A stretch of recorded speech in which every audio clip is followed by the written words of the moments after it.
NBA players do a lot of impressive things. Like this shot from Steph Curry is undeniably impressive.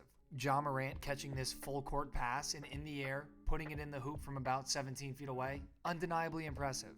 In basketball, there is an undeniable standard of what is impressive and what isn't. However, if this is the case, why am I getting in arguments with people on Instagram about this Victor Wembanyama back cut and it being impressive? Granted, this was just one person, but I could not help but think, are there other people out there who think like this? So when I started doing a video on this topic, I had to think, why do people not think what Wemby does on a basketball court is impressive? And I realized it's because people look at him and think, is it me or is he considerably bigger? No, he's definitely bigger. We've seen this discourse happen before. Giannis being the most recent victim, being called run-in dunk boy just because he's tall. Fans really tried to discredit this man's entire basketball career just because he's big. Other players seem to dodge this narrative entirely for whatever reason, but I can't help but think that young Victor is going to fall victim to this take next. What's up? I'm Slim Dookie. I talk about basketball. Like and subscribe. In a sport where it's better to be tall, we seem to value short players doing incredible feats of athleticism more than tall players. Nate Robinson is a perfect example. You don't hear anyone trying to discredit what Nate Robinson did because he was small. No, if anything, it's a boost. Do you know anyone that really has a bad thing to say about Nate Robinson? For real?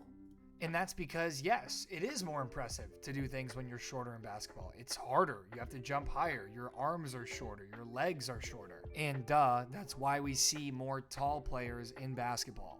But does this make tall guys doing athletic things less impressive? Let's just take a second and look at the evidence. Taco Fall is 7'6". That's 1 inch taller than Victor Wembanyama, and he moves considerably different than Victor does. And that's not even to mention shooting mechanics and consistency.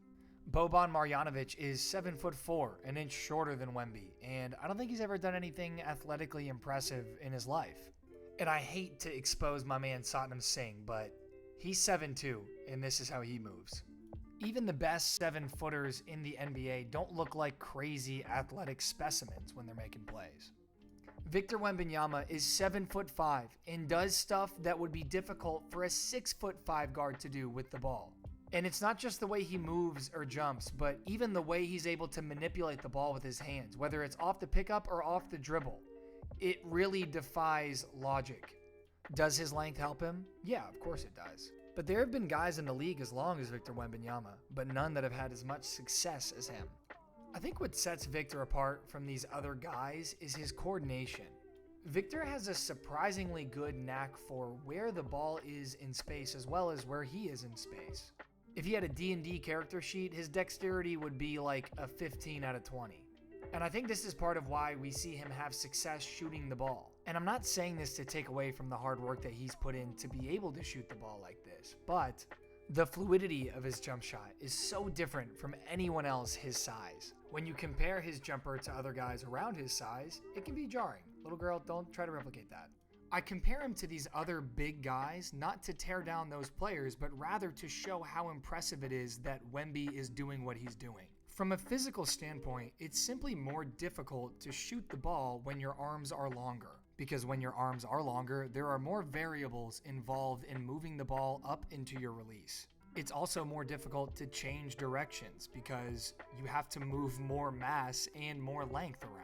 That's why scouts are always drooling over these big 7-footers that move really well, because you simply can't teach it. A guy like Boban can work as hard as he wants, but his ceiling of how quickly he can move and how fast he can change direction and how coordinated he can be is still relatively lower than someone smaller than him. Victor, on the other hand, appears to have the coordination of a 6'4", 6'5" guard. And there's really only one other guy who compares to Victor in all these attributes at that size. And he played against him in this game right here. When these two matched up, I think everyone was thinking that the most comparable person to guard Wemby and to give him trouble is Giannis Antetokounmpo.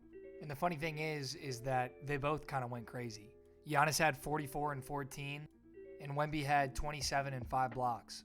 But the NBA is a league made for scoring, so this didn't really surprise me. But I really thought I'd see more clips of Victor Wembanyama getting locked up, by Giannis, whether it's on ball or off ball.